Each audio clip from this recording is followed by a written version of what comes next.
Tangu jana nimesikiliza wabunge wanasema umeahidi kwenda, haujaenda. Utamtuma naibu waziri, hajaenda. Nimekuandikia barua tarehe 20 mwezi wa 4, Mheshimiwa Waziri. Faili hili hapa. Eneo ambalo wananchi wamekaa pale kata ya Bumera, kijiji cha Kuisarara, kitongoji cha Bunyama, Mheshimiwa Naibu Spika. Wamekaa tangu mwaka 74, ni umri wangu hapa. Mimi nimezaliwa 74. Lakini Mheshimiwa Naibu Spika, nimeenda site kwa gharama zangu. Waziri na naibu waziri, gari ya serikali, posho wanalipwa, mafuta hawaweki, kwenda tu site kule. Watu wanauana, huendi Mheshimiwa Waziri. Mimi nimetoka hapa na gari yangu private, nimeenda jimboni, nikafanya mkutano, nikakupa klipu ya malalamiko. Mwenyekiti wa kijiji aliyekuwepo kwa miaka hiyo anasema hakuitisha mkutano mkuu kutoa eneo ekari 351, kuna kaya 73 katika eneo hilo. Wameenda wananchi, wamekaa, serikali ya kijiji wameandika barua, hata majibu Mheshimiwa Spika mpaka sasa hivi hawajapata. Sasa nimetangaza kule kwamba kwa kuwa kuna mtu anaenda kwenye baraza la ardhi anawaambia kwamba atawakamata wamevamia eneo, tangu mwaka 74 hati imetolewa mwezi wa pili mwaka huu. Wameongea, huyu mtu asema mwekezaji Uchwara ameongea na afisa ardhi wa wilaya, ameenda pale Msoma, akaja makao makuu, anayo hati kwenye begi anatembea nayo. Wananchi wote sasa pale ni mateka. Nimewaambia hapa kila mtu ajilinde. Mtu asiingie kwenye eneo lile mpaka waziri aende, haki itendeke, atuambie yeye alipataje eneo. Na watu watalime vijijini wamesikia, na hiyo ndio kauli ya mbunge wao. Kwa sababu waziri hajanisikiliza. Lakini mgogoro mwingine Mheshimiwa Naibu Spika, pale Korotambe na Mwema watu wameuana kwa muda mrefu.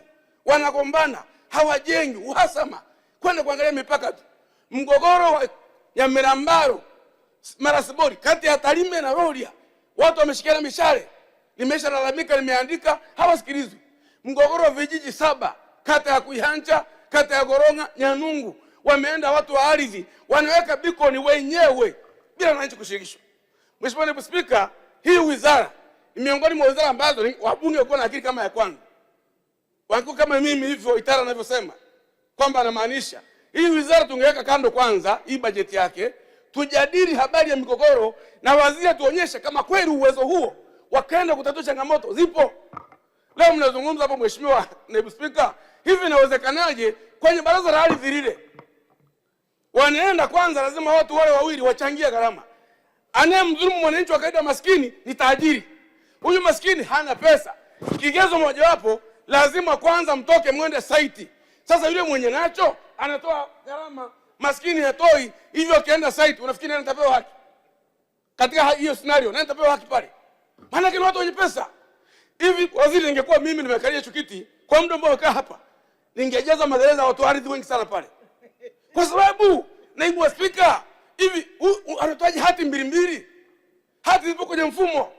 Mimi na hati yangu ninalipia ardhi, unakuta kuna mtu amejenga eneo hilo na vibali hanavyo.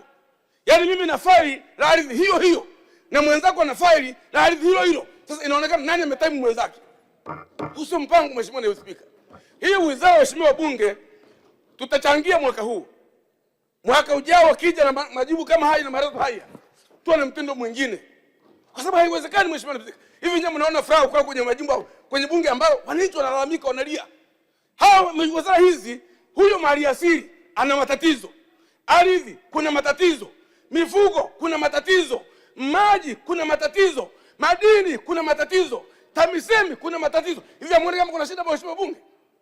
Hamuoni kama kuna shida? Watanzania waliopo nje wanataka kutoa suluhu. Kwa waziri inabidi aipange kweli kweli. Mbunge analalamika